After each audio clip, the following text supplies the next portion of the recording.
pessoal, bem-vindos a mais um vídeo do canal Cinema e Sociedade.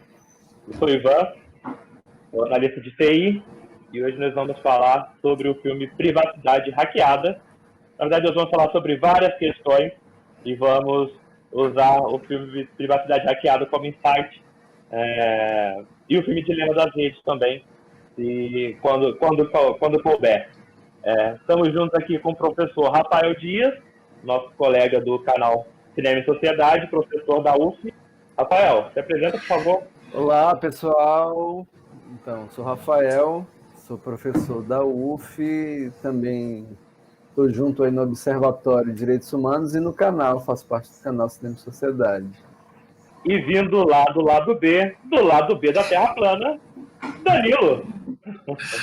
E aí, minha gente? Alô para todo mundo, eu sou Danilo Caruso, sou professor do FRJ e também, digamos aí, eu sou o CEO do podcast O Lado B da Terra Plana. Show de bola. Show de bola. CEO é para dizer que o podcast é importante, é grande e tal. Fica mais chique, né? Fica mais chique. Então, esse filme, o Privacidade Hackeada, só pra gente conversar sobre o filme um pouquinho, né? Ele é um documentário de mais ou menos 1h50, né? De 2019, dirigido pelo Karim Armer e pela Johan Nohan, não me lembro, não sei como é que se pronuncia, que é uma mulher, é uma egípcia, que acho que é um fato bem interessante, é do Cairo, né?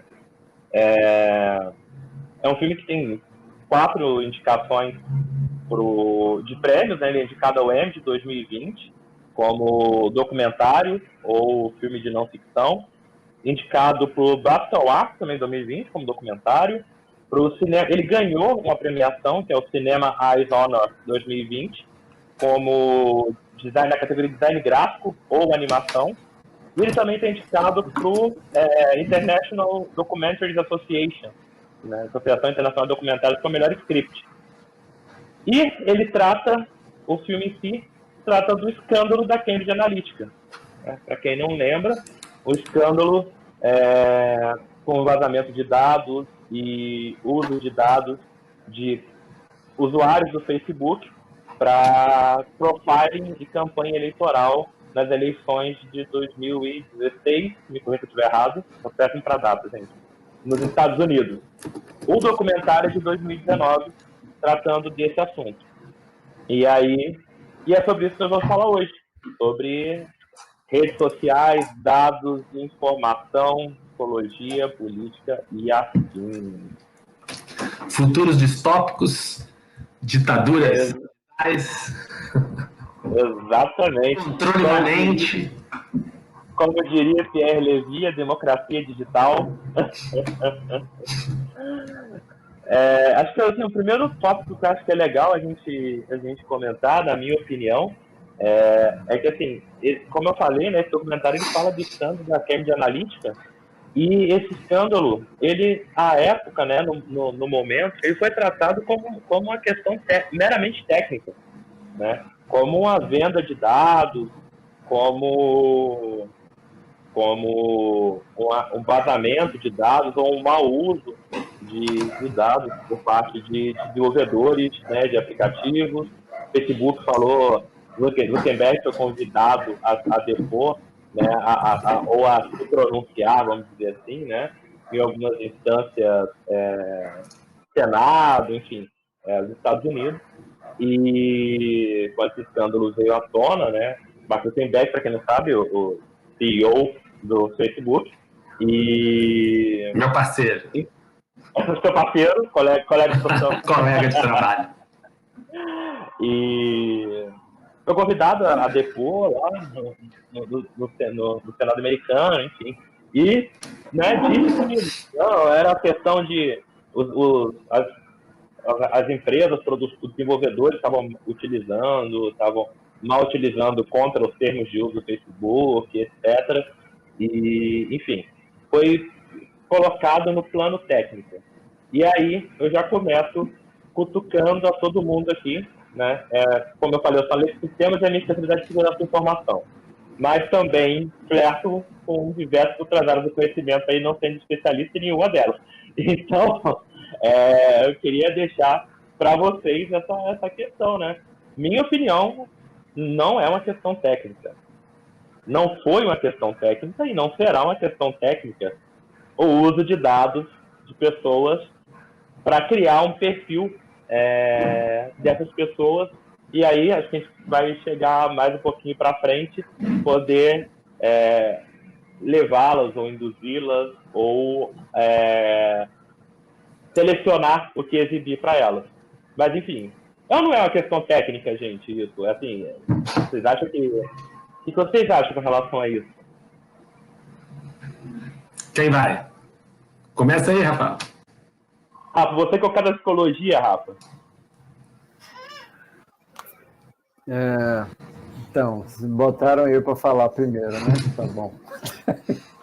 Então, vou lá. Sobre o filme e tal, porque, assim, tem uma série de filmes que estão sendo produzidos agora com essa temática, né?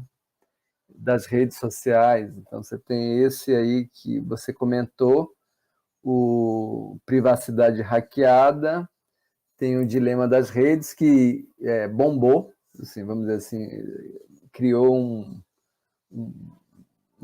nesse período de quarentena, ele foi lançado no período de quarentena e ele repercutiu, né? Teve debates em torno dele.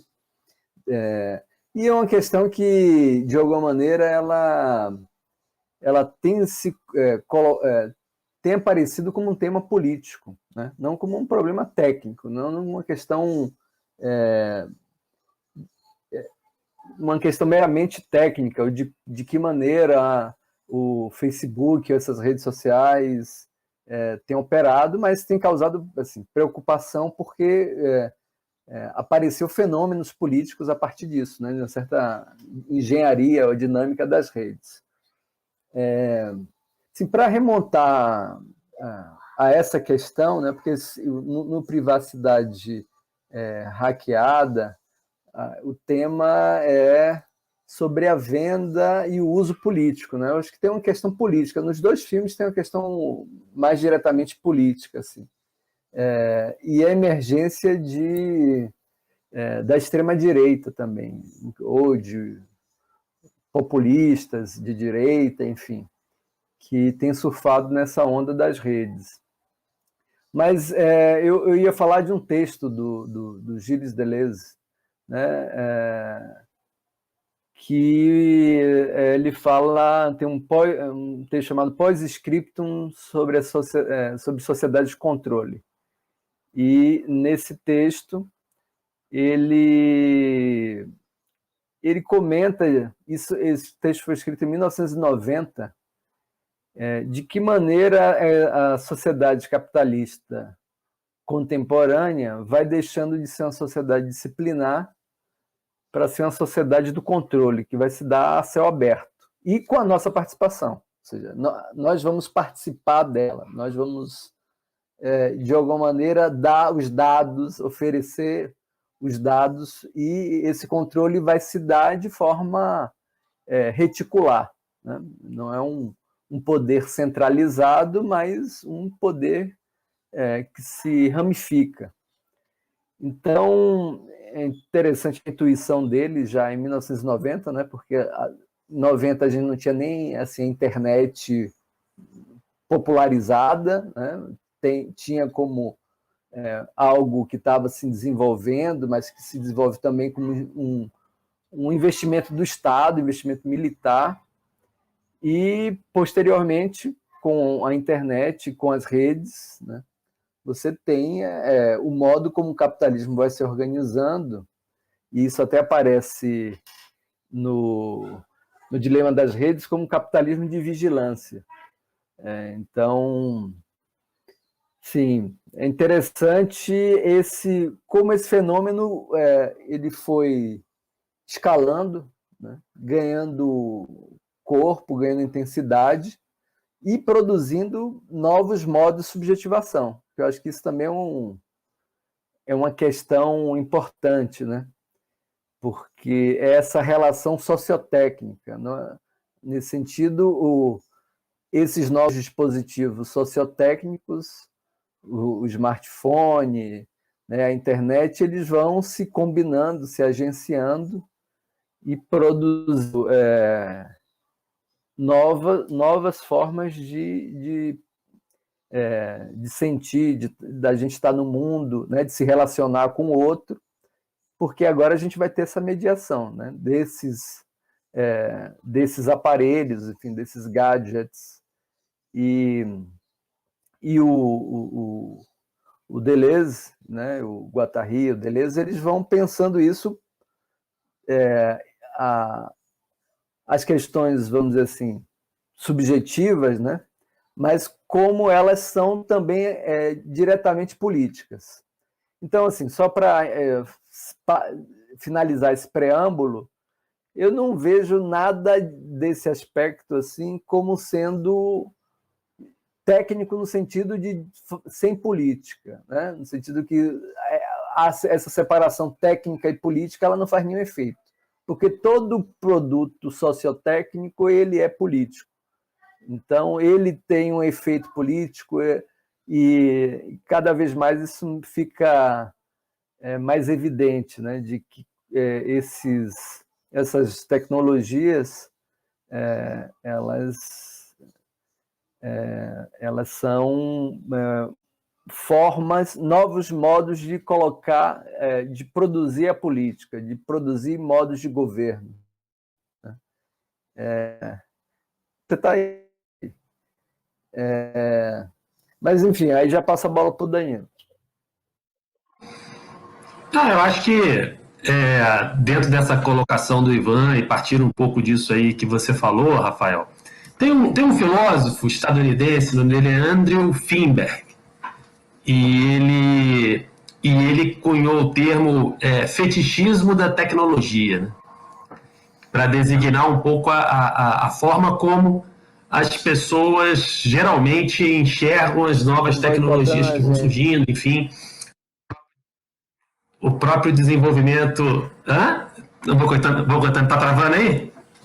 Mas é o Trump, ele olhou, ele viu que... Não, é época de eleição nos Estados Unidos, eles estão de olho na gente. Mas, enfim, o Andrew Finberg, ele questiona, né, justamente essa forma como as pessoas imaginam que o desenvolvimento tecnológico, então, consequentemente, essas questões técnicas envolvidas, né, elas seriam quase que neutras, né?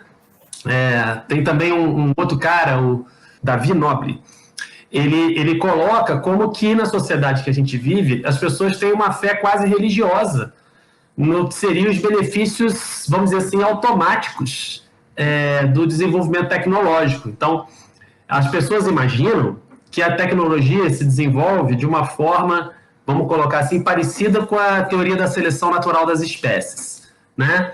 Então, os cientistas vão lá, fazem um trabalho que é neutro em relação a todas as questões políticas, sociais, culturais do mundo que a gente vive, né? E aí você tem como se fossem dois filtros. O primeiro filtro é o filtro técnico dos cientistas de propor as melhores soluções, e isso seria o que é melhor, o que é pior, seria uma discussão totalmente neutra, né?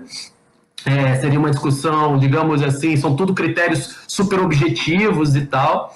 E aí, depois do primeiro filtro dos cientistas, tem o filtro do mercado, né? Que é feito pelos homens de negócios, que, digamos assim, com a sua sabedoria, né, que é superior a dos meros mortais como nós, eles selecionariam as melhores tecnologias em função também daquelas que são, digamos assim, que têm melhor relação custo-benefício, das que são mais realizáveis no sistema econômico e tal, e consequentemente, quando a tecnologia chega, ela é sempre a melhor possível e ela sempre traz benefícios automáticos, então ela sempre é uma coisa muito neutra e tal, e sempre boa, né? Sempre nos leva a um mundo melhor, as tecnologias estão aí para isso, etc.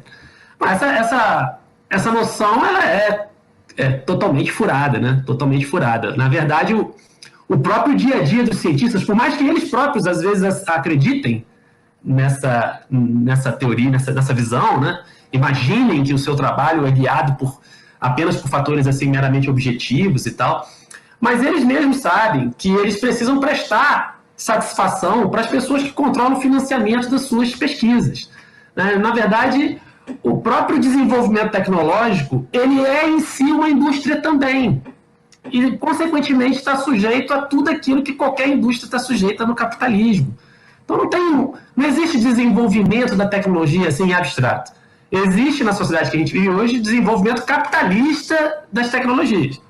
E aí, todas essas questões estão envolvidas. Está envolvida, por exemplo, a questão das relações de poder, desde o nível, digamos assim, vamos dizer, microsocial, ou qualquer coisa assim, quer dizer, dentro dos laboratórios, dentro das instituições de pesquisa, né, dentro das universidades, onde você tem uma série de relações que são relações também, às vezes, de poder, seja poder político, propriamente dito, seja uma questão de capital simbólico, que uns possuem, outros não, né, o próprio desenvolvimento da ciência, a gente sabe, desde lá dos anos 60, estudos do Thomas Kuhn e outros, depois, mais recentemente, o Bourdieu também, que fala dessa questão do campo científico, como que, na verdade, você tem uma disputa ali, né, entre quais serão as teorias aceitas, e aí aceitas não é porque elas são as melhores ou elas são as mais corretas, mas também porque elas estão, digamos assim, em consonância com as instituições que governam, que controlam o próprio desenvolvimento tecnológico. Então, isso dentro da empresa. Quando vai para o mercado é mais ainda, né? Agora mesmo nós estamos vendo essa discussão na questão do 5G no Brasil, né? Onde os Estados Unidos estão fazendo uma pressão, né? O que significa dizer que o Bolsonaro vai ceder, né? Porque, infelizmente, hoje o presidente do Brasil é capacho dos Estados Unidos, né? Todo mundo sabe disso. Então, para que o Brasil não permita a entrada da China, né? Da tecnologia chinesa de 5G no Brasil, que, a princípio, seria a tecnologia mais barata e melhor, né? Mas como isso não interessa aos Estados Unidos, então está tendo essa pressão. Quer dizer, isso já vai mostrando um pouco como é que a coisa funciona no mundo real. Então, essa coisa das redes sociais nem poderia ser um problema só técnico, porque a própria técnica ela é socialmente construída. As tecnologias elas surgem e se desenvolvem a partir de determinações que são sempre determinações sociais, né? E o uso que se faz das tecnologias é esse, né? É um uso de vigilância, é um uso de controle da informação, né? E o filme mostra, né? Chega ao ponto de ser quase uma espécie de manipulação realmente dos impulsos emocionais das pessoas, do subconsciente das pessoas e, consequentemente, do seu comportamento, das ações que elas vão tomar e tal. Então, a gente chegou nesse nível, né? O Julian Assange, ele fala que a internet, ela virou, no mundo que a gente vive hoje, uma espécie de sistema nervoso da sociedade. Então, se a gente depende da internet para funcionar quase tudo que a gente usa hoje, né? E é praticamente impossível a gente voltar atrás, né, no mundo pré-internet. Então, isso não está colocado, né? Acontece que ele é um sistema nervoso, e ao contrário do que muita gente pensa, ele não é, ele não é uma rede sem controle, sem líderes, com funcionamento totalmente anárquico, e aí anárquico no bom sentido de não ter governo. Né? Não. A internet ela é controlada pelos Estados Unidos. Ponto. Existe formas de você tentar escapar desse controle? Existe. Os hackerativistas trabalham com isso, com algoritmos muito sofisticados de criptografia para conseguir navegar na internet sem serem rastreados e tal. Mas a estrutura física da internet ela é controlada pelos Estados Unidos. Né? Então, os nós que formam a rede da internet, eles não são todos iguais. Sabe? Vamos dizer, eu estou conectado agora na internet e meu computador não deixa, e eu estou mandando dados para as pessoas, né? Essa imagem que vocês estão vendo eu falando, eu que estou divulgando. Né? Então, eu não deixo de ser um nó dessa rede que manda dados e recebe dados. Mas eu sou um nó que não sou igual a todos os outros. Existem os chamados os gatekeepers, os hubs, que são os nós muito mais importantes, onde trafega quase todos os dados, e esses são, em sua grande maioria, controlados por grandes corporações, a maioria delas sediada nos Estados Unidos. Então, a física denuncia isso, né? Denuncia que a internet ela tem controle, ela não é livre como as pessoas pensam. Né? Quando eles não são controlados quando esses nós em si, per si, né, não são controlados por grandes corporações, eles estão conectados, né, a outros nós. Acho que a grande questão da internet, a grande questão, não vou te chamar de problema, mas a grande questão da internet é essa.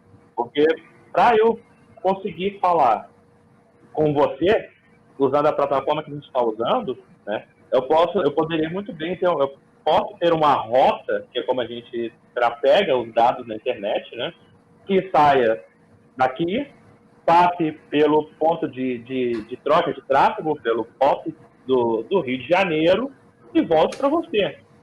Só que, de qualquer maneira, eu tenho que chegar no servidor onde estão hospedados esse serviço que a gente está usando, né? E mesmo que ele não esteja hospedado nos Estados Unidos, a rota para chegar até ele vai passar pelos Estados Unidos, de alguma maneira, né?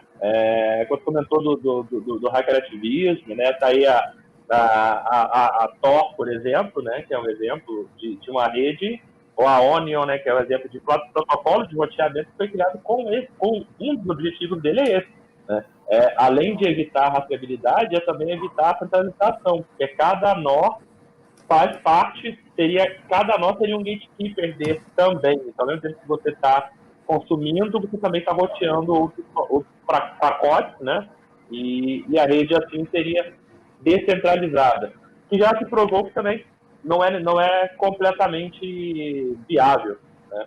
Quando eu falei no início, que foi levado para uma questão técnica, eu acho que a visão de vocês é perfeita com relação a isso, né? Por que o Facebook, na minha opinião, por que Titio Marcos colocou essa informação, colocou essa questão como uma questão técnica? Porque é uma forma puramente técnica, tá? Nem sendo política, nem econômica, nem política no sentido lato senso da palavra, ou política no sentido política partidária, governamental, né? Porque é a forma mais fácil de você dar uma solução milagrosa, como você comentando ali, baseado no fetichismo da tecnologia, né? Então, não, a questão técnica a gente vai resolver aqui com 2 linhas de código e a demissão de 3 funcionários, a gente resolve isso, né? E a questão não tá bem longe disso, né? Bom, eu acho que é mais ou menos isso. Tem o próprio fato de que a maior parte dos dados, não da internet como um todo, mas aqueles que a maior parte dos usuários realmente utilizam, por exemplo, Facebook, YouTube, né, próprio Google, todos os serviços do Google e tal, um e-mail que você mandou, um arquivo que alguém te mandou que está na tua caixa de e-mail, né? Hoje em dia a gente faz uma porção de coisa e deixa na nuvem. Então, na verdade, você não está nem salvando mais fisicamente no seu computador, você está salvando na nuvem. Isso tudo está guardado em algum lugar fisicamente. A internet não é uma coisa etérea, né? Ela é como é que eu dizer? Ela é material. Você pode, o lugar onde os dados são gravados, ele é um lugar que você pode encostar, sabe? Então, se você for lá nos Estados Unidos, você vai ver os data centers, às vezes eles chamam de data farms, né, que são as fazendas de dados, com uma extensão gigantesca, um monte de servidor, né, enorme e tal, num lugar imenso. Que tem ali? Ali estão os dados desses sites principais que a gente usa. Isso está fisicamente guardado no lugar, que no caso é nos Estados Unidos. Então, assim, hoje e amanhã, se os Estados Unidos quiser cortar o acesso de qualquer pessoa que venha do Brasil para chegar lá, talvez tenha algumas formas de você burlar, mas, em geral, a maior parte das pessoas simplesmente perde o acesso àquilo dali. Então, a gente está sujeito a isso. Tem organismos governamentais no Brasil que têm o seu e-mail, por exemplo, no Google. Aliás, eu trabalho no IFRJ, o e-mail do IFRJ é do Google. Quer dizer, tudo que a gente manda, os Estados Unidos têm total condição de rastrear, de vigiar, de olhar, e assim vai. E, aliás, é comprovado que eles fazem isso, né? O Edward Snowden já comprovou que eles fazem isso quando ele divulgou os dados do PRISM, que é essa operação que eles montaram, que inclui mais de 1.900 empresas, e de vigilância de tudo que a gente faz. Inclusive coisa assim, que o celular capta do que você está falando, que o celular não está nem falando, você nem ligou nada, você não abriu aplicativo nenhum, ele está te escutando e por aí vai. Né? É ligação da Angela Merkel, da Dilma, tudo isso, né? Eles rastreiam e mais. eles guardam, porque acho que isso também é uma coisa que as pessoas às vezes se esquecem. Assim, o que você faz na internet fica guardado, não é só porque eles estão olhando, vamos dizer assim, ao vivo. Não, fica guardado. Então eles têm um histórico de tudo que você fez. Esse troço está lá. Né? Coisa que às vezes você mesmo não consegue recuperar. Outro dia eu estava tentando recuperar um áudio engraçado que eu mandei para um amigo há muito tempo no WhatsApp, e o WhatsApp respondeu assim: não estamos conseguindo, tente de novo, e nunca mais eu consigo. Agora está lá, mano. O áudio que eu mandei está lá, sabe? Então, assim, se eu não consigo pensar o que eu estava fazendo, sei lá, no dia 14 de dezembro de 2014, onde eu estava, não sei. Se eu estava conectado na internet ou com o celular ou no computador fazendo alguma coisa, eles sabem o que eu estava fazendo. Eles sabem o que eu estava pensando, entendeu? E eu mesmo não sei. Uma grande questão que, assim, uma coisa que você comentou, né, só para poder, talvez, contrapor um pouquinho, assim, se os Estados Unidos, o governo, quiserem eliminar o acesso do Brasil, por exemplo, eles não vão conseguir, né, porque aí tem a questão também do capital, né, que as empresas, elas têm hospedados os servidores delas em vários países, né, e as rotas, então, assim, se eu precisar de chegar no servidor do Google, se os Estados Unidos cair, eu vou chegar no servidor do Google na Europa, por exemplo, só que vou demorar muito mais, vou ter muito mais lentidão, né? E aí, completando o que você falou, né? Além de seus dados nunca desaparecerem, de certa maneira, eu acho que isso é legal, porque às vezes a pessoa, né? Às vezes uma pessoa comum fala, pô, peraí, eu não sou político, eu não sou uma pessoa importante, alguém famoso, né? Por que eu vou me preocupar com os meus dados, né? Qual é? Eu não mando nada de crítica na internet, né? Nada de pessoal crítico, não faço nada demais. Por que eu vou me preocupar com o e-mail da Receita que eu mandei lá, ou de bolo, ou né? A questão é que, primeiro, esses dados, eles, além de nunca de serem permanentes, esses dados, eles partem, a partir do momento que você criou, eles perdem o seu controle e partem, você perde controle sobre eles, né? A coisa falada, né, eu falei, está na sua cabeça. Você vai poder repetir aquela coisa, você vai ter que repetir. O Ivan disse que, de outra forma. Se você mandar um texto, um print screen que você faça, amigo, você tem exatamente o que eu mandei. Não precisa de longe, não precisa ter monitoramento governamental. Eu acho que também é legal a gente partir aí, falando da minha área, né, que a gente fala de conscientização, de informação, né? Assim, você não precisa ser. Lógico, a gente tem que se preocupar porque a gente vai entrar nesse tópico, né? A gente fala que não é importante, na verdade, não é bem assim. Mas, analisando ainda nesse papo bem restrito, né, nessa análise muito pequena, né, o print que você faça, amigo, já era, ficou para sempre. Uma foto que você mandou e a pessoa tirou print. Ah, não, eu mando aqui e eu apago do WhatsApp, deleto lá da conta da pessoa. Já foi, a pessoa já fez print, mesmo que não tenha sido armazenado no servidor do WhatsApp, já fez print. O seu dado já está permanente. A rigor está lá no servidor do WhatsApp. A rigor está lá. Você acredita que eles apagaram. Mas não é nada que. O código dos softwares, dos aplicativos, enfim, que eles usam, não é aberto. Tu só tem certeza, você acredita. Por que você acredita? Porque o Google é bonitinho, ele é colorido, entendeu? Mas simplesmente acredita numa empresa, que é uma empresa intrinsecamente ligada ao Departamento de Estado dos Estados Unidos. Você está acreditando porque você quer. Não tem nada que comprove que quando você apaga o negócio, eles apagam mesmo. Não, eles tiram o seu acesso para o negócio. Agora, se o troço foi apagado mesmo, não, a princípio não foi. A princípio não foi. Foi apagado, né? O próprio Google afirma isso, isso é público. Tem vídeo do próprio Google, no canal do Google, falando como eles armazenam os dados, né? Os dados são fragmentados para garantir a persistência do dado, ou seja, garantir que caso o Google caia um avião num data center do Google, você consiga não perder seus dados. É tudo para a sua proteção. Então, o que ele faz? Ele pega seus dados, fragmenta em vários e salva em vários locais diferentes. Quando o Google diz que apagou, ele apagou em todos os locais? Você não sabe. Esse fluxo de vida. E tem um outro ponto, né? Como o Rafa comentou, né? Não, você comentou do petismo da tecnologia, né? Vem facilidade. Né? A gente, infelizmente, tem várias universidades, né, que tem e-mails do Google, né? Não é do IFRJ. Inclusive, será que é tão barato, né? Sabe por que o Google tem tanto interesse assim, das universidades, as públicas principalmente, com e-mail lá? Além disso, além das universidades terem, alguém já leu os termos de uso do Google? Quando você cria uma conta lá, que você digita assim, eu quero meu e-mail fulano@google.com, e a um minuto você cria um e-mail com Gmail, calendário, YouTube. Você já leu? Antes de você clicar lá, tinha uma caixinha. Eu concordo com os termos de uso. Você leu aqueles termos de uso? Pois é, ninguém lê, né?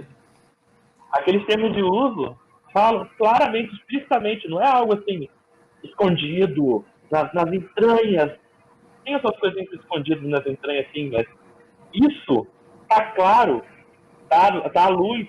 Você vê, ele diz: vou usar seus dados para processar, vou compartilhar seus dados com parceiros, vou compartilhar as suas informações. Ele não vai compartilhar necessariamente o seu e-mail, mas ele vai compartilhar o perfil que ele criou com base no que você digitou. Quando você entrou no Google e percebeu que é como digitar o e-mail, de repente aparece lá esmaecido o restante da frase. Dá um tab e ele preenche. Aquilo lá não foi inspiração divina para o computador do Google. Da forma que você. Inclusive da forma que você consegue escrever. Esses e-mails mais formais, ele complementa de forma mais formal. Pega e-mails mais informais também de forma mais informal. Aquilo lá não é a luz divina do petismo da tecnologia que identificou aquilo. Né? O Google monitorou, ele criou, e aí o Rafa citou, né, o filme Dilema das Redes mostra bem claro isso. Né? Ele criou o seu avatar, ele criou o seu personagem, ele sabe como você se comporta. Ele sabe como você manda e-mail para aquela pessoa. Ele sabe como. A gente, obviamente, comporta de formas diferentes em situações diferentes. Né? Então ele sabe como é a forma do Ivan que você para o Rafa. Ele baseado nisso. Então, ele sabe como você faz e, além de você, ele sabe como você se relaciona. Né? E, além disso, a gente, acho que é legal também comentar, além da questão político-militar, governamental, acho que a gente pode entrar mais a fundo nela daqui a pouco, né? Acho que a gente pode falar de psicológico, que é um termo militar conhecido há muito tempo, né? E agora está sendo transportado para dentro das redes sociais, né? Enfim, mas antes de entrar nesse assunto, acho que é legal a gente pensar por que as redes sociais querem que você fique tanto tempo lá, né? Acho que já ficou claro para quem pro espectador ou pro vídeo mais atento, mas por que você fica tanto tempo nas redes sociais? Contando com retenção. Por que retenção é uma palavra tão forte no Instagram, no YouTube, né? O seu canal do YouTube é um canal de audição. O perfil do Instagram tem alguém de repetição. Por que o de ficar tanto tempo lá? Por isso que você dá mais dados, você vai estar alimentando ainda mais com dados essa ferramenta de ação do seu avatar, né?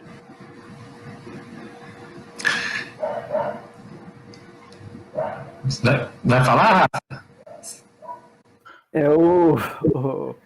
O nosso engenheiro aqui saiu e eu acho que... Para mexer as telinhas, né?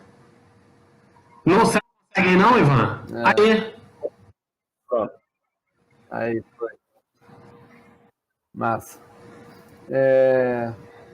Eu queria falar dos filmes, assim, rapidamente, sem dar muitas indicações para quem ainda não viu. Pô, desculpa interromper. Do Tá valendo enredo. spoiler? Isso é importante saber. Tá valendo spoiler? É, Então tá bom. eu acho que vale, né? Acho que vale. Quem não viu agora vai ter que ver. Depois a gente dá um alerta ali. Mas também, senão a gente fica cerceado, assim. Mas, assim, eu não ia nem entrar muito no enredo mesmo nessa. Mas eu acho que tem alguns problemas esses dois documentários. O, o Privacidade Hackeada, assim, do ponto de vista até... O Oliver Stone fez um filme, né, do Snowden, fez um filme de ficção. Acho que ele fez um documentário Fez, também, né? Se não me fez, engano. É? fez. Fez do Snowden, né? Um documentário. E depois fez um filme de ficção. Eu acho que ali nesse filme do Oliver Stone, mas esse filme do Snowden eu acho interessante porque é um pouco antes, é ali naquele período das jornadas de junho, né?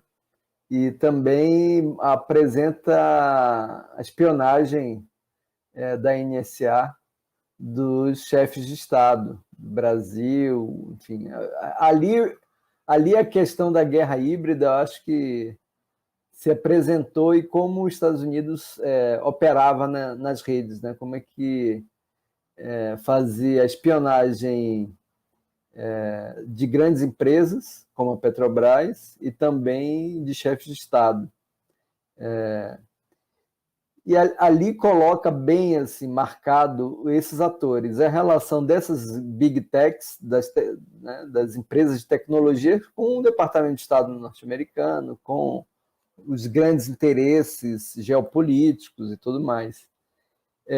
E nesses filmes, nesses documentários, como Privacidade Hackeada e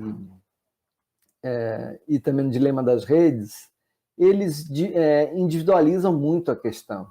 Eles vão construindo um personagem, né, que participaram disso, que eram insiders que estavam dentro e depois ficaram culpados, e então tem a narrativa desse personagem que é buscar a redenção, né, que é expiar a culpa.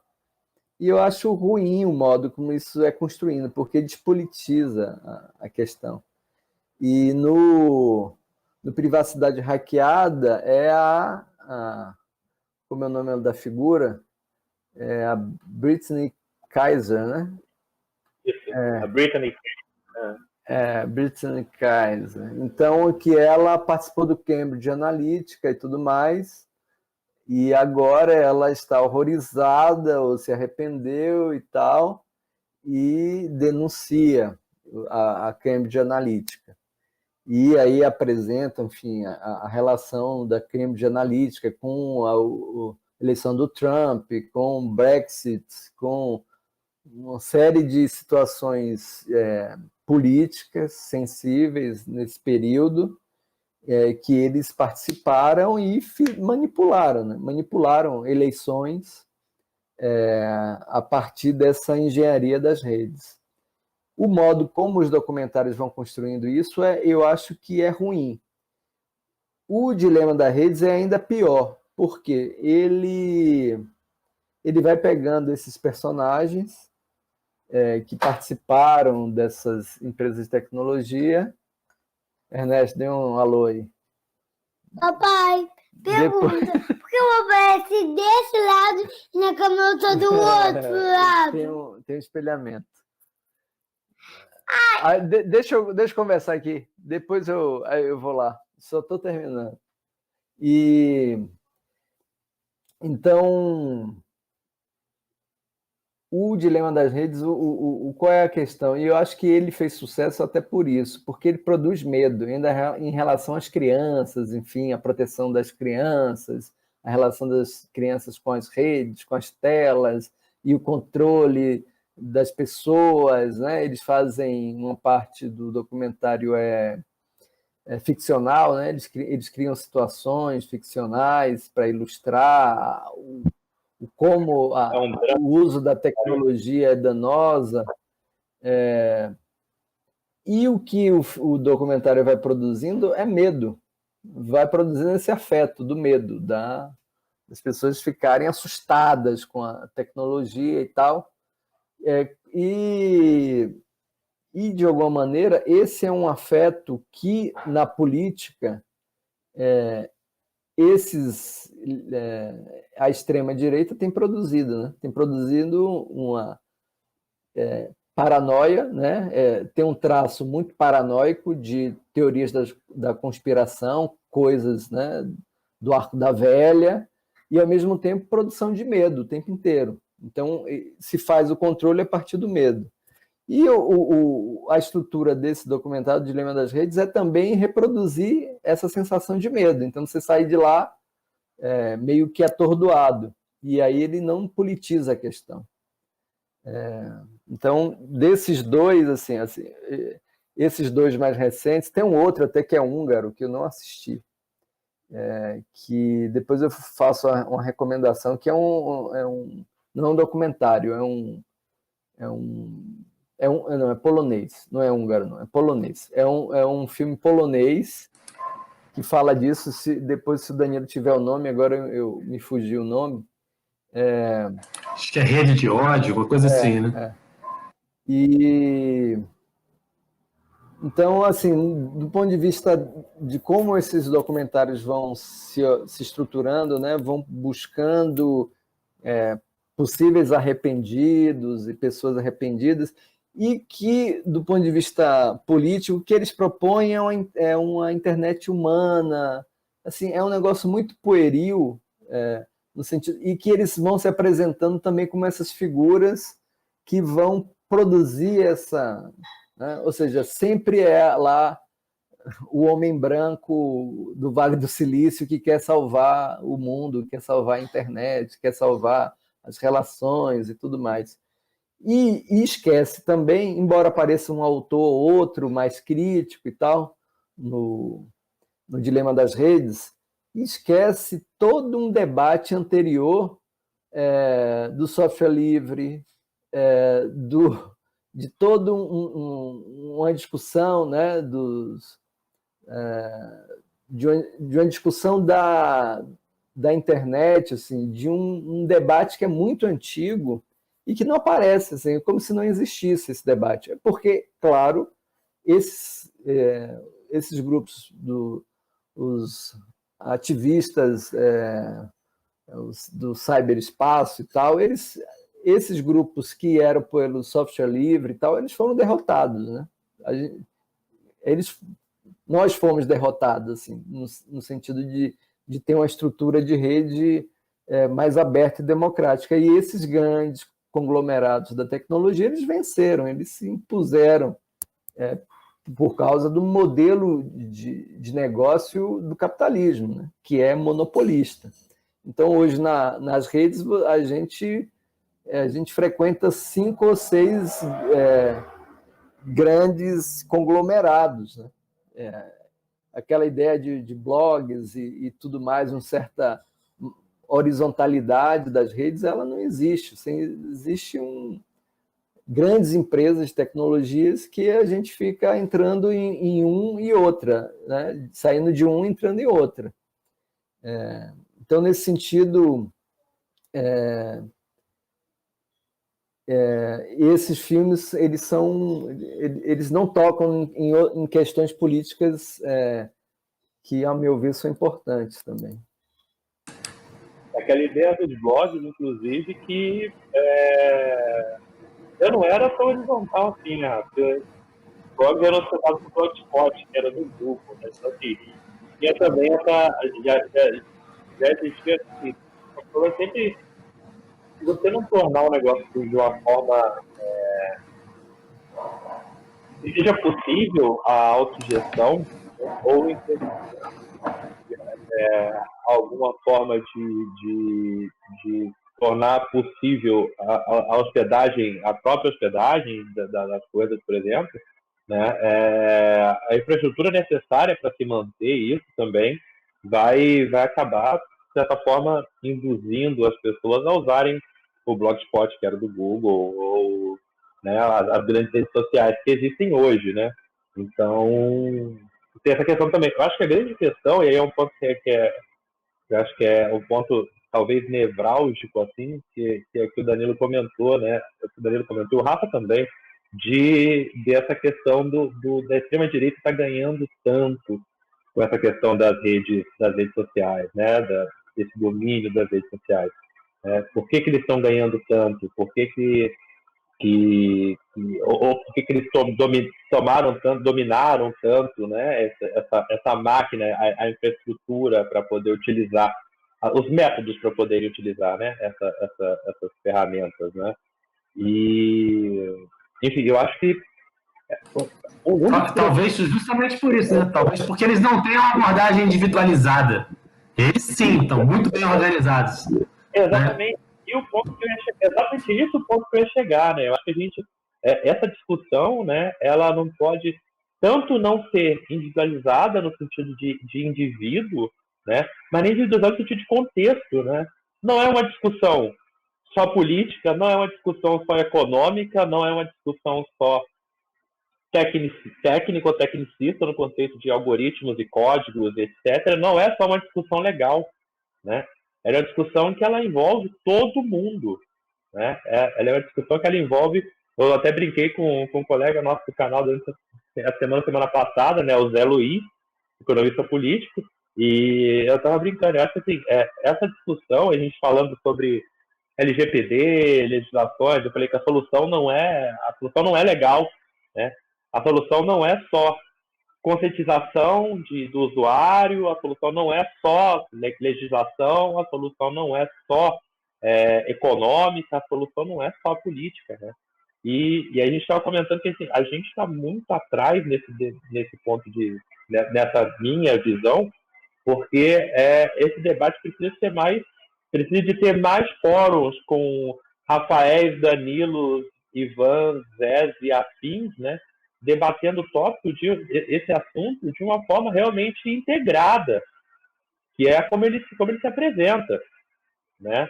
Ele é um assunto que não é só do cara de TI, não é só do cara de economia política, não é só do cara de sociologia, não é só do cara... A gente debate esses assuntos há muito tempo, né? Na academia, a gente debate em ilhas, talvez, né? E essas ilhas não se conversam, né? Então, acho que é legal trazer também acho que eu faço esse questionamento até meio provocativo, talvez, porque eu sinto essa falta de conversa, né, dessas ilhas com relação a esse problema que vem afetando todo mundo e talvez agora cada vez mais, né? Talvez a gente passe a observar ainda mais essa forma de afetar, uma vez que foi dominada, né, por quem percebeu a vantagem disso, né? Essa coisa do filme, dessa abordagem individualizada do filme, primeiro vamos lembrar, né? É produzido pelo Netflix, que por sua vez também é uma rede social, não deixa de ser. Também é um negócio de coleta de dados, tarará, então tem toda uma questão ali, claro, uma sociedade como os Estados Unidos e uma empresa do tamanho do Netflix é uma coisa super complexa, então ali você vai ter algum espaço de discussão e tal, mas o próprio Netflix também faz isso, né? Ele também, tudo que você faz no Netflix, o filme que você vê, o momento que você parou, se uma cena você voltou ou não voltou, tudo eles guardam também, e as produções do próprio Netflix, elas têm também... Elas utilizam desses algoritmos para poder produzir um filme de acordo com o que as pessoas querem ver. E não é por acaso que vários filmes do próprio Netflix, eles são muito parecidos, assim, sabe? Seja estética, seja a solução dos problemas. Tem muita coisa ali, às vezes, que é muito parecido. Agora, de qualquer forma, uma coisa é a gente debater a questão em si. Outra coisa é debater, né, o filme, né? Eu acho assim... Tudo bem, são dois filmes que são produtos do Netflix, que precisam ser vendáveis como filmes, precisam funcionar como entretenimento, né? E, em quase 100% dos casos, um bom filme depende de bons personagens, né? Se não tiver bons personagens, você não consegue fazer um bom filme. E isso vale também para os documentários, pelo menos para os bons documentários, né? Então não surpreende tanto que a abordagem do documentário do Netflix seja essa, né? Vai lá, coloca alguns personagens, alguns heróis da história, ou é o David Carroll, que é o cara lá que entra na justiça, né? O Chris Wylie, que é um dos informantes lá, que estava dentro da Cambridge Analytica, que fala, que é uma figura também toda diferente e tal. E a Brittany Kaiser, que talvez seja o personagem principal ali, né? Ela é uma coisa meio Anakin Skywalker, né? Porque ela começa no lado bom da força, né? Lá, super engajada e tal. E aí, em parte por fragilidades, dúvidas pessoais mesmo, em parte por ter sido uma das vítimas da crise de 2008, ter sido abandonada pelos democratas e tal, ela se vende para o lado sombrio da força, né? Aceita trabalhar lá para a Cambridge Analytica do Alexander Nix, e aí, mais pro final do... E aí, quer dizer, não é mais pro final do filme, mas mais pro final da história dela, né, tem o retorno de Jedi, né, quer dizer, a volta dela, que ela se volta contra aquilo dali, aquele lado sombrio, denuncia os caras e tal. É interessante, ao mesmo tempo que eu acho que é um pouco uma certa fragilidade do privacidade hackeada, no sentido de que vai chegando pro final, a última meia hora, últimos 20 minutos do filme eu acho muito arrastado, porque aí já fica aquela coisa só do julgamento e tal, e as grandes revelações em relação à coisa da tecnologia em si ficam meio para lá. Agora, sem dúvida, o problema maior é esse, essa abordagem individual, ela não permite a gente avançar em nada, né? O dilema da gente fica aquela coisa de te conscientizar, sabe? O usuário, eu que vou ter que resolver o problema. Parece um pouco aquele filme mais antigo que era o Al Gore, A Verdade Inconveniente, que o cara fala lá de uma opção de problema ambiental e chega no final do filme, não, fica menos tempo no banho, sabe? E tipo, cara, não é assim que a gente vai... Tudo bem, é legal a gente ter também uma questão individual nossa, mais consciente, mas não é isso que vai resolver o problema, né? E o filme não apresenta realmente a solução. Se fosse para focar em personagens, que fosse um Edward Snowden, uma Chelsea Manning, um Julian Assange, mas nem isso. Eu acho que tem que focar realmente a militância, teria que focar a militância que tem na área, né? As pessoas que estão se organizando nessa área, né? Mas ok, acho que o filme, de qualquer forma, os dois filmes servem como pelo menos diagnóstico. Se eles não são bons em prognóstico, eles são bons em diagnóstico do problema. Você apresenta, olha, a treta está aí, a treta é essa mais ou menos, né? Não aprofunda tanto quanto poderia em algumas coisas, mas apresenta ali. E aí, Ivan, eu queria até voltar uma coisa que você falou antes, que é aquela pessoa que não se importa tanto. Assim, não ligo do Google me vigiar, eu não ligo de entregar meus dados. Pô, acho ótimo, caramba, eu quero ir no restaurante, eu ligo o Google, ele fala se o restaurante está aberto, está fechado, se está cheio, se está vazio, qual que é o caminho que eu tenho que ir. Eu acho ótimo o Google, não estou nem aí para isso aí, não estou querendo saber. De fato, para muita gente, talvez não tenha problema nenhum nesse sentido. Só que todos nós, inclusive eu acho que no Dilema da Gente tem um momento que um dos personagens, né, ele fala isso. Todos nós vivemos as consequências sociais e políticas desse sistema instaurado. E em relação a isso não há como fugir. Então a gente está vivendo uma sociedade cada vez mais polarizada, uma polarização ruim, porque se fosse uma polarização boa, eu sinceramente não tenho nada contra. Mas é uma polarização muitas vezes ruim, uma polarização em torno de coisas... Agora, por exemplo, a polarização do momento é se vai comprar vacina da China ou da outra, porque, sabe? Então, ao invés de a gente se concentrar, qual que é a vacina que funciona, vamos fazer... Não. Aí, quer dizer, esse tipo de consequência e a ascensão, né, dessa extrema-direita alucinada que está aí, e violenta, né, esse tipo de coisa afeta a todos nós. Então, em relação a isso, não tem como fugir.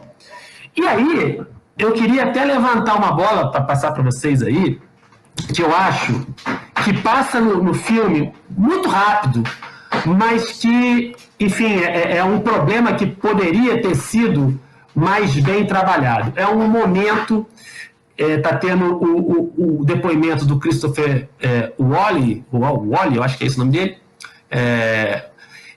Wiley, sei lá, e ele comenta que a Cambridge Analytica, ela trabalhava com a perspectiva ideológica do Steve Bannon, a qual partiria do seguinte princípio, que para você mudar a sociedade, primeiro é preciso você destruí-la.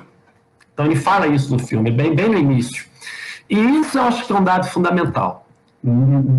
Na forma como essa extrema-direita, representada, por exemplo, pelo Bannon, no Brasil, né, pelo bolsonarismo, enfim, na forma como eles pensam o mundo. Eu acho que, às vezes, a esquerda em geral, e a sociedade, pelo menos os setores progressistas, enfim, mesmo os liberais, pecam ao não levar a sério o que esse pessoal fala. É preciso levar a sério, você pode não concordar, mas você tem que acreditar um pouco no que eles falam. Nem sempre é só hipocrisia. Tem coisa que eles falam que é hipocrisia, mas tem coisa que não. Eu acho que é o que eles pensam mesmo, e a gente tem que pensar nisso. Porque o que a gente extrai disso daí? Né? Então, vou colocar algumas provocações. Primeiro, lembrar que essa destruição da sociedade que está sendo colocada não afeta a elite bilionária, né? É uma destruição que essa elite não vai sentir. O caos vai ser instaurado e ela vai estar lá ilhada, e isso não diz respeito a ela, diz respeito a nós, trabalhadores, meros mortais, né?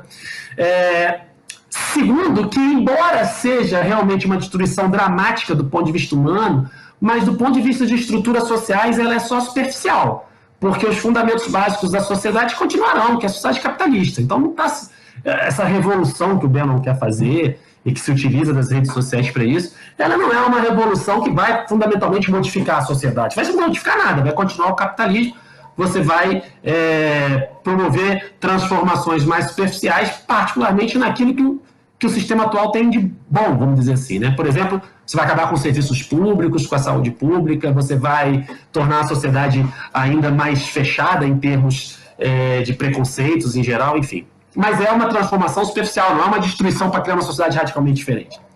Terceiro é que é uma visão etapista, né? Então, primeiro você tem que destruir para depois construir. Eu acho que a gente tem que levar a sério quando eles dizem quando eles dizem isso. Se isso for verdade, se realmente essa é a proposta e a ideologia dessa extrema-direita, a gente tem que pensar em que fase que nós estamos aqui no Brasil. E aí, eu acho impressionante a analogia que a gente pode fazer com o que o Bolsonaro falou, né? Eu até peguei o dia, vou olhar aqui. Foi no dia 16 de março, ou seja, de 2019. O Bolsonaro, recém-possado, ele está num jantar com lideranças conservadoras em Washington, e a frase dele é a seguinte: o Brasil não é um terreno aberto onde nós pretendemos construir coisas para o nosso povo. Nós temos que destruir muita coisa, desfazer muita coisa, para depois nós começarmos a fazer. Que eu sirva para que, pelo menos, possa ser um ponto de inflexão. Já estou muito feliz. Ou seja, o Bolsonaro mesmo admite que possivelmente não caberá a ele a etapa de construção. Em outras palavras, ele admite que nessa visão de mundo geral do Bannon, super conservadora, caberá a ele a etapa da destruição. Então ele está aí para isso, é para destruir. A construção é algo que vai ser outra pessoa que vai fazer. Né? Até que ponto que isso é apenas uma coincidência, né, entre a fala do Bolsonaro e essa declaração no filme que diz que é a ideologia do Bannon, até que ponto isso é uma coincidência ou é, na verdade, uma influência dentro do governo Bolsonaro hoje desse setor olavético, desse setor bannoniano, né? Porque, de fato, deve estar presente nos círculos onde o próprio Bolsonaro circula. Bolsonaro e seus filhos. Eles circulam esses circuitos conservadores, onde, de repente, aparece essa visão etapista do Bannon. Né? O Bannon, vale dizer, ele prestou consultoria para a campanha do Bolsonaro. O Eduardo Bolsonaro tem foto, tal, junto com o Bannon. Eles alegaram essa participação do Bannon com orgulho e tal.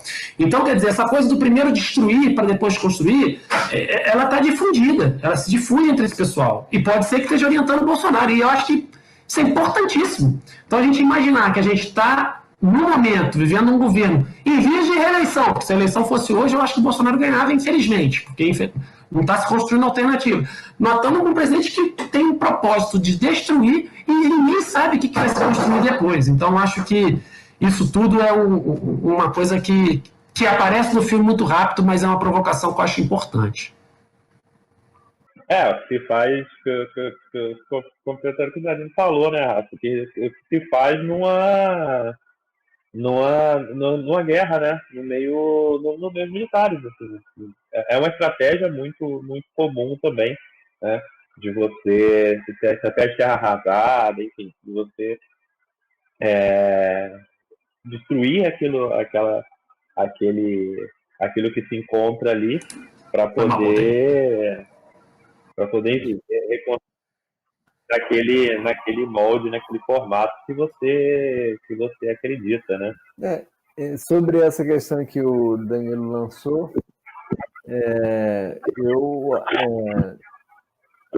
a avaliação que eu tenho, assim, a participação do Bannon e desses setores todos, eles têm esse projeto, né? E é um internacional. E o mais curioso é que o Bannon chama de internacional nacionalista. E tem tudo no livro Engenheiros do Caos, do Giuliano da Empoli, que é um italiano, ele vai falando disso, de como... Acho que está dando interferência de som. Aí talvez seja do Ivan, que está com o microfone aberto. Melhorou, pronto. Ele fala desse funcionamento do Bannon, né? O Bannon foi defenestrado lá do Trump. O Bannon trabalhava com o Trump lá na Casa Branca, mas eles tiveram contendas, até porque ele falou demais, né? O Bannon é muito falador, e foi retirado. E ele roda o mundo. Nesse sentido, eles têm um projeto mesmo que é de reconstrução, mas primeiro a etapa inicial seria a etapa destrutiva, que aqui no Brasil a gente está sabendo muito bem como é que é essa etapa destrutiva, né? E nesse sentido, o mais difícil de lidar com ela, eu acho que aí porque tem diversos setores e interesses, porque não é só uma coisa do Olavo de Carvalho e da coisa da guerra cultural, né, que eles estão empreendendo, mas os próprios setores militares, e talvez esteja aí um modo de funcionamento de guerra híbrida, enfim, que pode estar em curso, que é destruir qualquer possibilidade dos setores populares terem voz na política. Então, é fazer uma nova modo de organização, né? E de controle da política, impedindo, talvez, o que o próprio Bolsonaro falou, assim, fazer um trabalho que a ditadura militar não fez, né? Ou seja, é fazer um trabalho que impeça que setores populares, setores mais avançados se expressem politicamente. Então, acho que isso está em curso. Não sei se sustenta ao longo do tempo, né? Porque tem vários condicionantes aí. Tem a própria eleição do Trump esse ano, enfim, tem questões econômicas e políticas, mas me parece que essa fase destrutiva está em curso. Ô Ivan, tem uma coisa também que você falou, e eu acho que relaciona com isso também que o Rafael acabou de dizer, sobre o fato da extrema-direita estar se beneficiando muito, né, dessas tecnologias, dessas formas de utilizar as redes sociais e tal. E aí, eu acho que o filme permite a gente pensar bastante coisa. Vamos pensar, por exemplo, resgatar do filme, né, um momento em que está lá conversando, né, um diálogo muito interessante esse momento. Eles estão num barco, a Brittany Kaiser e o Paul, sei lá o quê, acho que é o cara que está acompanhando ela e tal. E é uma discussão quase religiosa, parece que é assim, um católico e um calvinista conversando sobre livre-arbítrio, sabe? Porque o escritor fica provocando ela de que os algoritmos estão manipulando as pessoas, e ela diz, olha, tudo bem, mas no final das contas quem toma a decisão é a pessoa, né? Então fica uma coisa ali. Mas é muito interessante que em diversos momentos no documentário eles mostram que o marketing político empresarial de alto nível, né, tipo da Cambridge Analytica e de várias outras empresas, a Cambridge Analytica é uma das que fazem isso, tem um monte de outras que estão fazendo isso a todo lado, né? Mas enfim, ele é focado, né, ele primeiro mapeia as pessoas e aí ele busca aquelas que no filme aparecem como as persuasíveis. Ou seja, aquelas pessoas que, em tese, são mais suscetíveis a mudar de opinião. Ou seja, eu imagino que assim, o algoritmo deles, ele certamente é capaz de reforçar as tendências que já existem nas pessoas. No entanto, o filão do negócio, ao contrário do que muita gente pensa, pelo menos em termos político-eleitorais, depois a gente pode ver outra coisa também que é diferente disso, mas assim, em termos político-eleitorais, a questão não são as pessoas que são convictas nas suas opiniões. A questão são as pessoas persuasíveis, ou seja, aquelas pessoas que estão ali meio no centro, que podem cair para lá ou para cá. Essas é que importam. Num país como os Estados Unidos, que tem aquela legislação eleitoral, né, com aquelas regras tão específicas que a gente... Inclusive no podcast tem um episódio que a gente fala sobre a eleição dos Estados Unidos e tal, para o pessoal entender, se quem quiser olhar o lado B da Terra Plana, é o episódio 29, né? Mas, enfim, nos Estados Unidos você vai em alguns estados, que são os estados em cima do muro, lá nesses estados você vai nos eleitores que são em cima do muro, e no final das contas a eleição se decide ali, né? Agora, de maneira geral, né, esse tipo de pessoas existem em todos os países, não é só nos Estados Unidos, e essas é que são o foco do marketing político de alto nível, que também é praticado no Brasil. Ou seja, todo mundo conhece essas pessoas, assim. Dentre os nossos amigos, as pessoas do ambiente de trabalho, na família, enfim, tem aquelas pessoas que são claramente convictas de um lado, as outras que são claramente convictas de outro, e tem uma massa ali que a gente sabe que são aquelas pessoas que uma hora tá num lado, outra hora tá no outro. É aquele cara que votou no Bolsonaro, mas já tinha votado no Lula, antes votou no Fernando Henrique, antes votou no Collor. E sabe? Então, essas pessoas é que são o foco do marketing político de alto nível, são os persuasíveis. Por quê? Porque num intervalo numa eleição, num período eleitoral, numa campanha eleitoral, praticamente não dá para você, não dá tempo de você mudar a opinião do cara que já está convicto. Você pode fazer isso no longo prazo. A gente poderia pensar que essa tecnologia que mostra no filme, ela não é adotada só em eleição, né?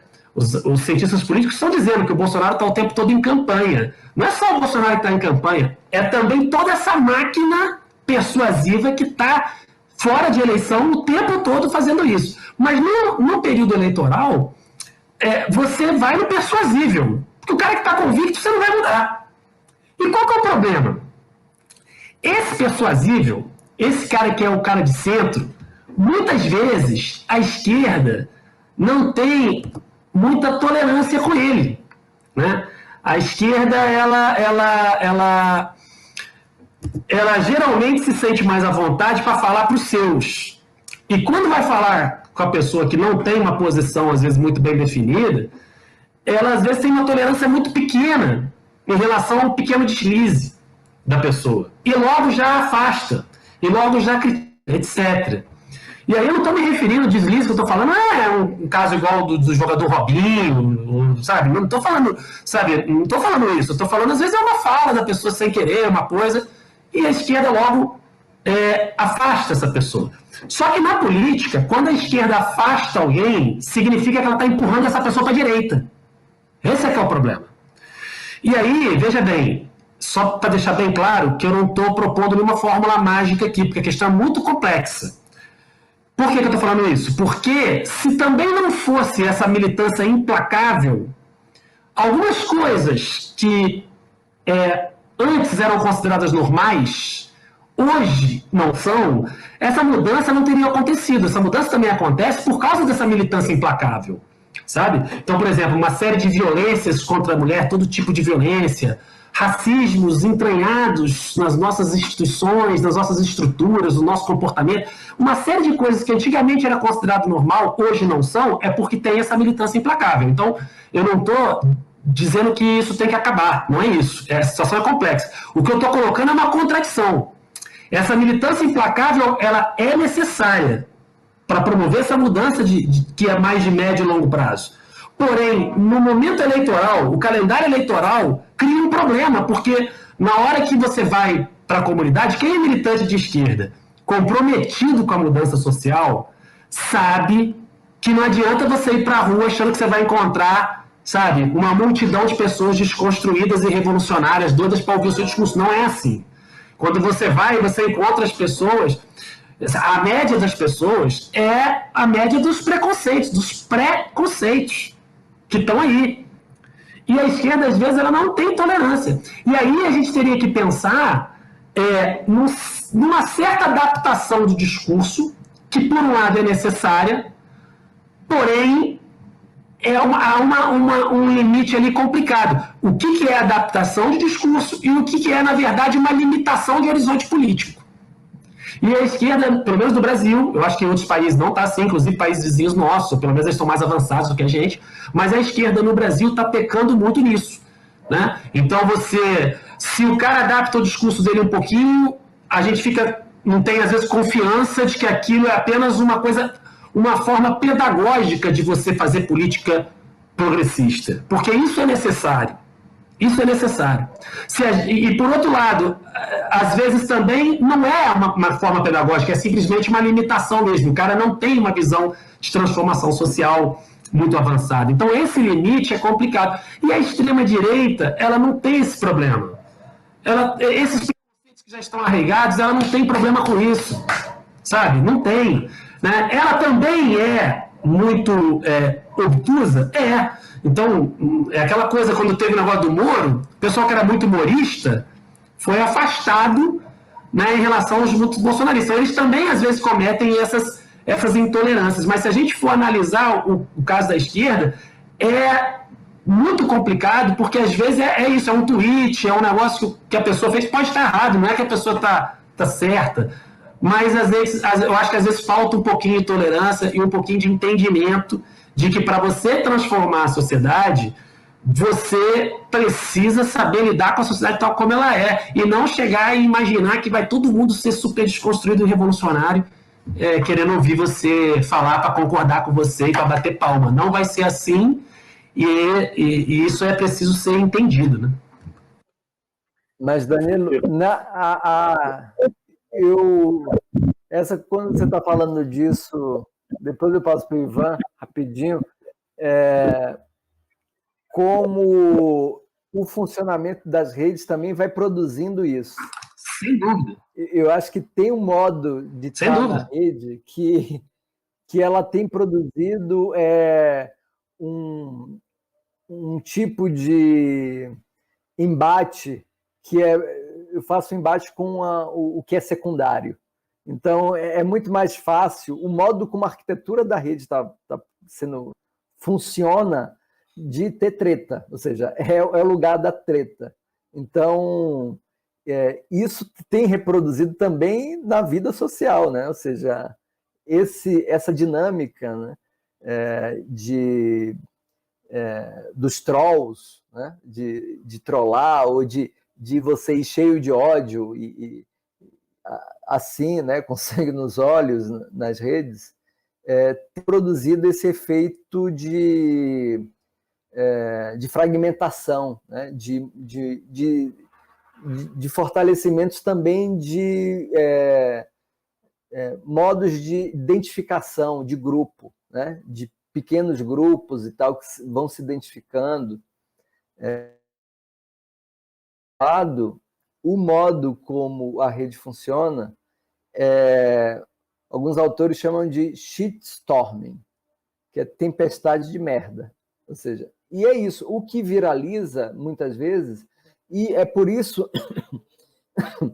que Bolsonaro, o bolsonarismo, de modo geral, ele sabe controlar a narrativa, porque você tem que causar um fato todo dia. E aí você pauta a discussão. Então, ao fazer isso, você está pautando, você fazendo uma tempestade de merda, ou seja, essa tempestade de merda, em parte, ela tem uma razão de ser, ela tem uma lógica de funcionamento, que é você pautar o debate político, sabendo como as redes operam e impondo um certo modo de funcionamento das redes para a vida social, né? Então, a tempestade de merda, a gente está numa tempestade de merda sem fim, né?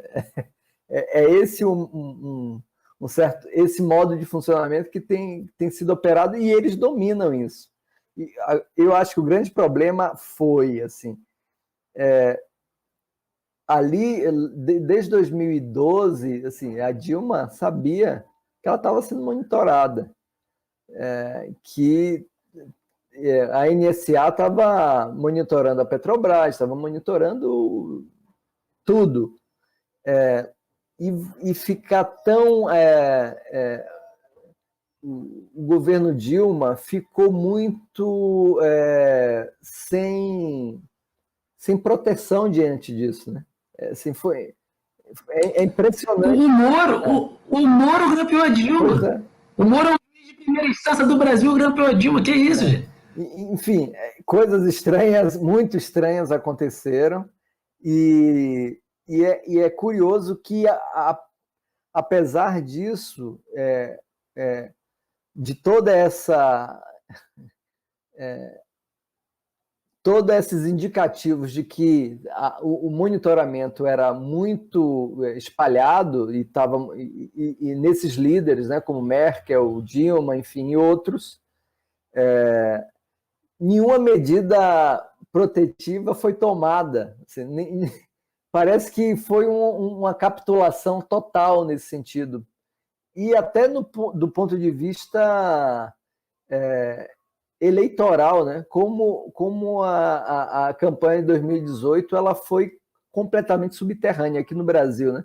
Ela se deu num nível assim de completo impossibilidade de estar com outro, ou seja, essa dinâmica das redes, eu acho que foi um grande experimento a céu aberto, talvez, assim, como foi o Brexit, como foi, mas aqui no Brasil isso foi muito bem sucedido, né?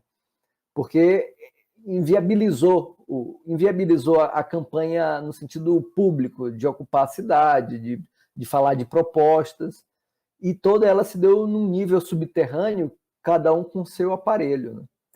Isso foi muito assustador. Nesse sentido, essas distopias que parecem distantes, né? Elas já estavam aí.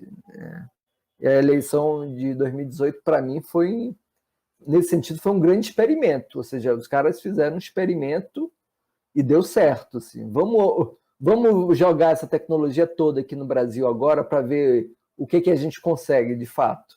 E eles venceram. Eles venceram e foram vencendo, né? Em vários lugares. Agora talvez tenha alguma contraofensiva em relação a isso, mas...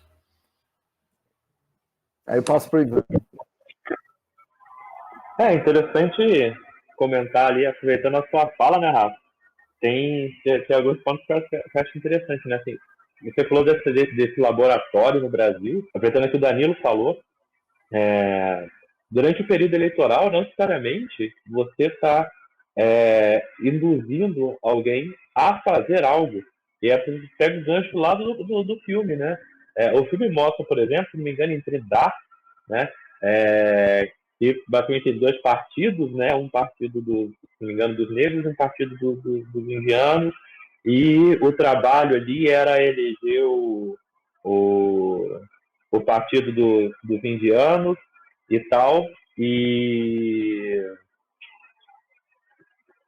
qual era a solução, né?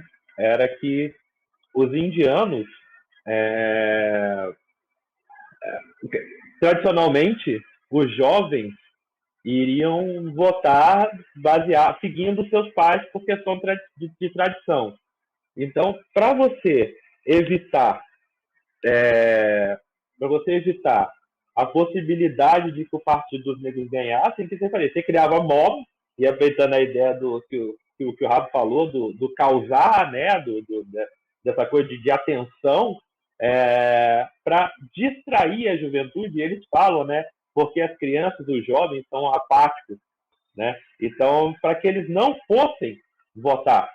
E aí você conseguiria eleger o partido lá em questão, o partido indiano, não por maioria de votos, mas por ausência de votos do outro partido, né?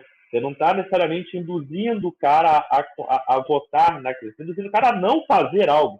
E também pode ser pode ser uma ferramenta também, né? Induzir ao não voto, né? Acho que era Don't Do, se não me engano, a campanha. Faça alguma coisa, não faça nada, não vá votar, né? Da Cambridge Analytica, nesse exemplo. Mas, enfim, passando para o que o Rafa falou, né? A questão da tempestade de merda, eu queria agregar isso, algumas coisas que eu até anotei aqui, né?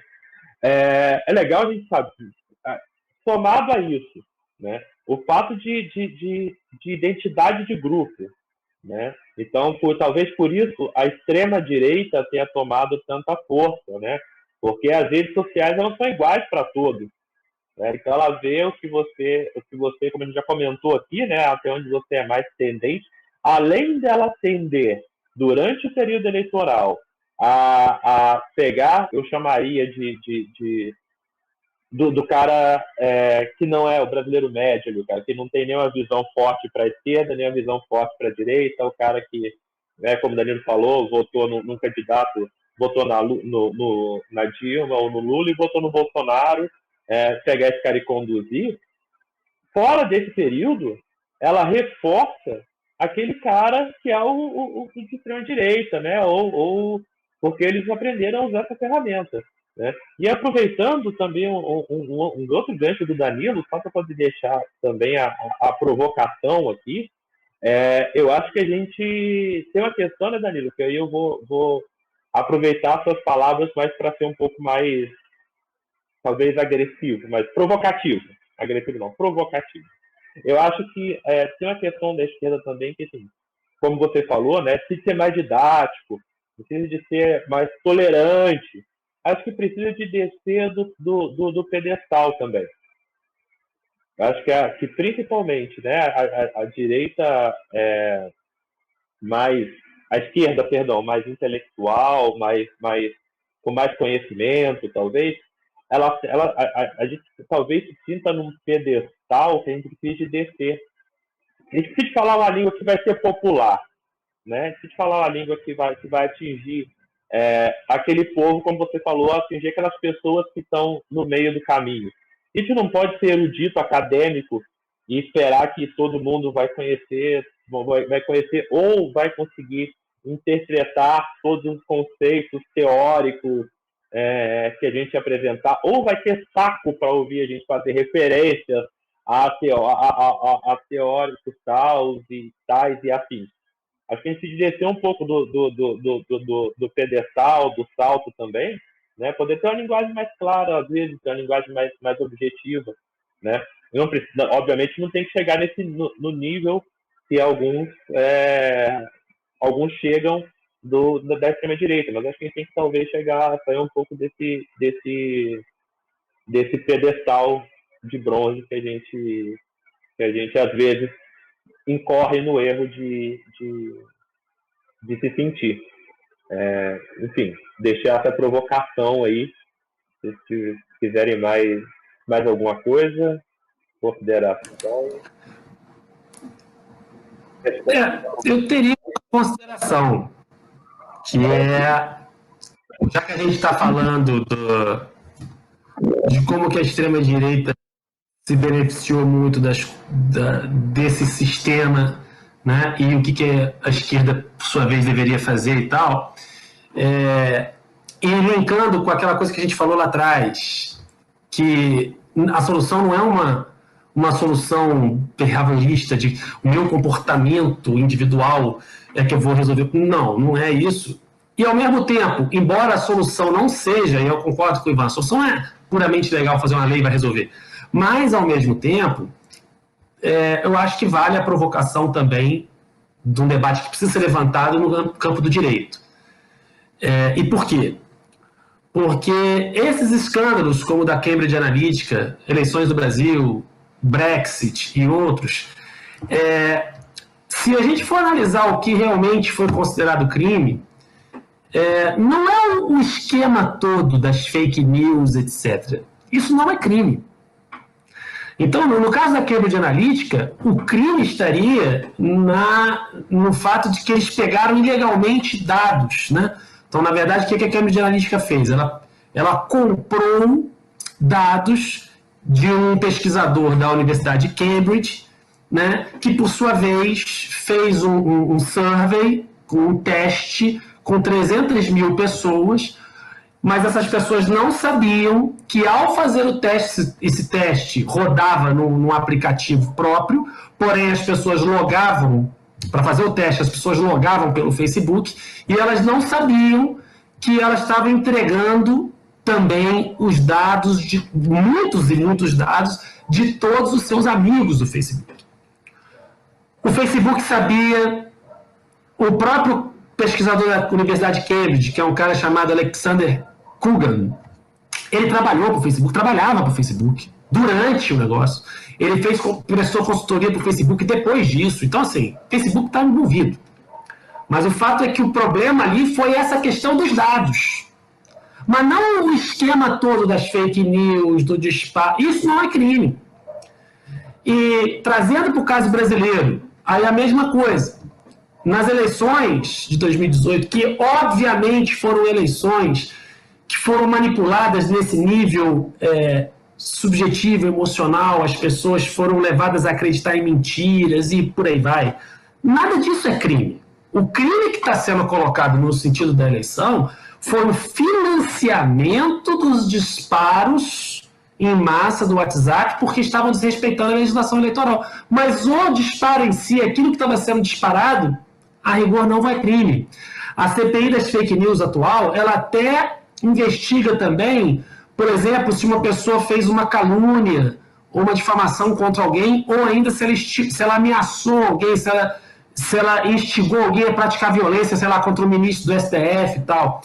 Isso também está sendo visto. Mas veja bem, é crime no Brasil o Olavo de Carvalho acusar o Caetano Veloso de pedofilia. É crime.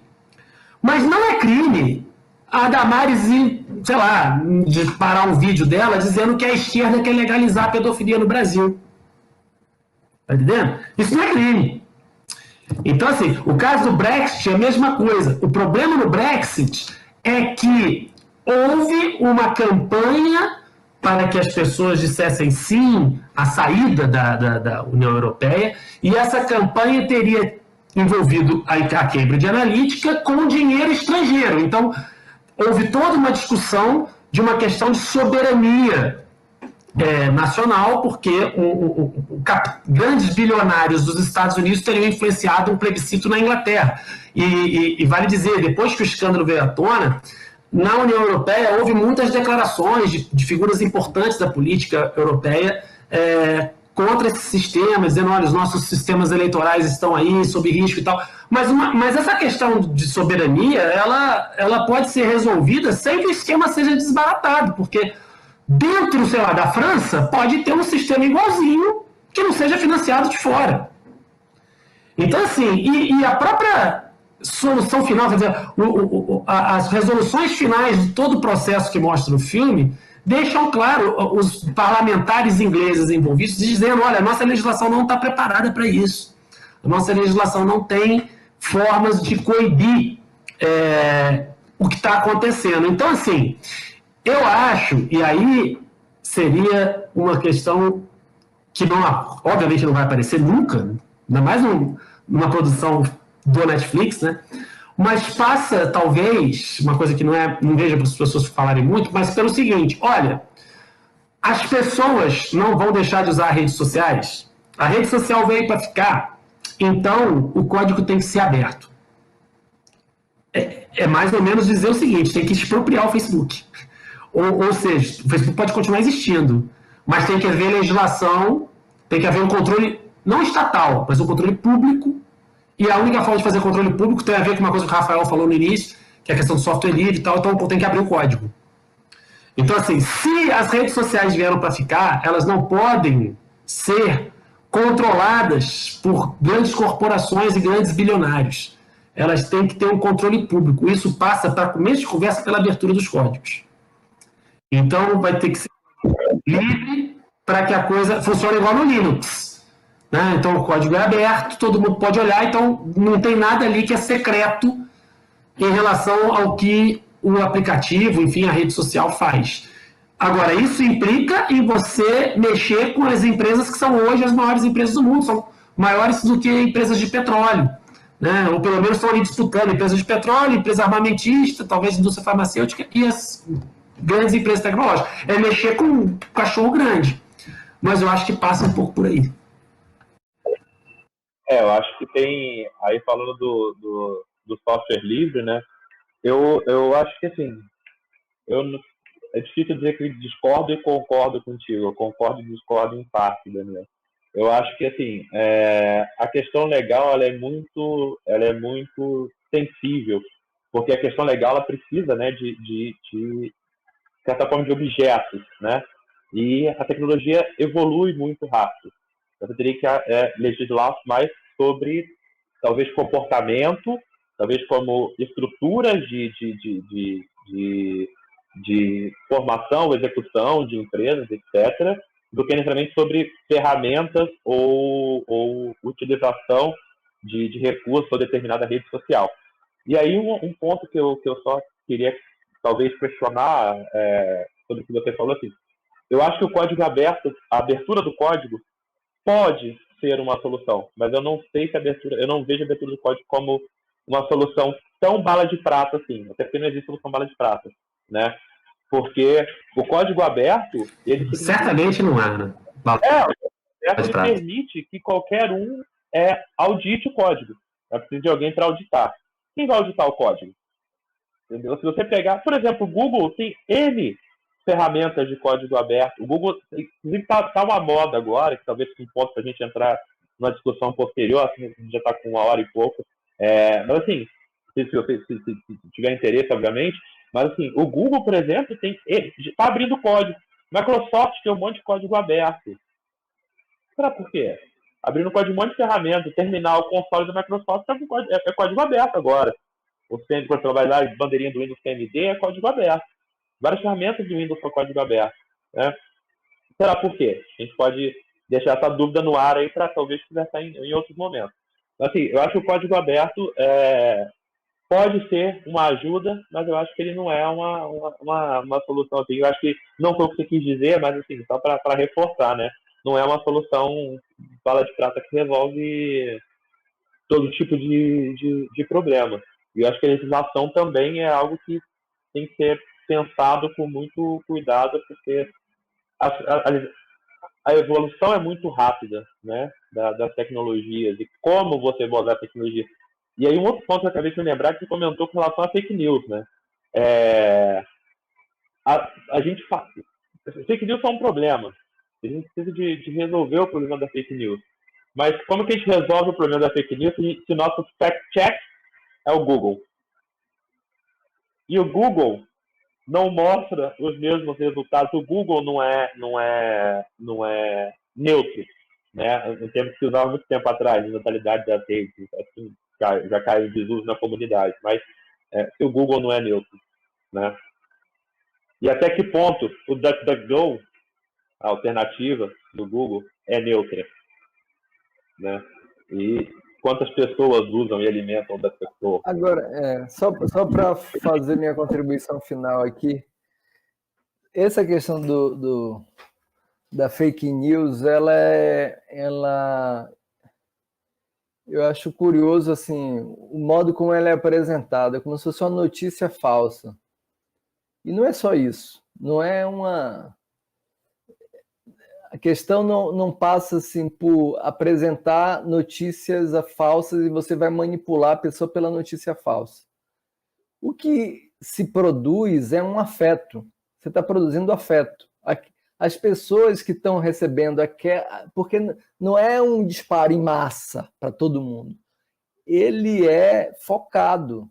Você vai mandar aquele tipo de mensagem para pessoas disponíveis a acreditarem naquilo. Então, não é um disparo generalizado de notícias falsas que as pessoas estão sendo manipuladas por uma madeira de piroca.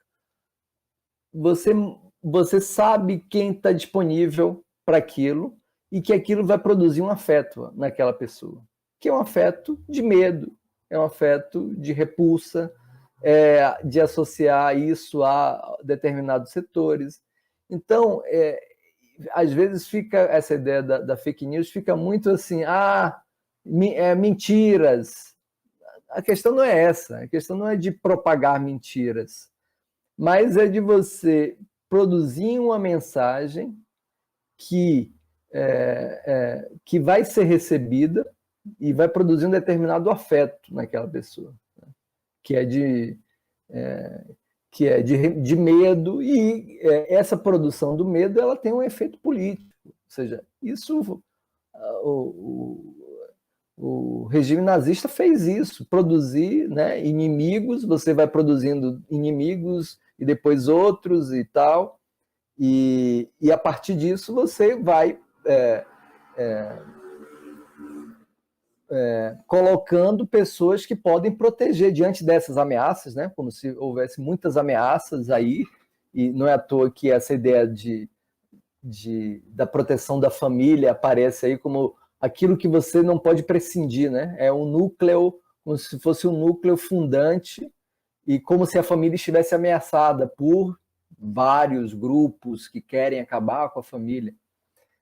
Então, nesse sentido, ligar essa mensagem de que tal político é a favor da família, defende a família, é de que essa ameaça vai ser contida de alguma maneira.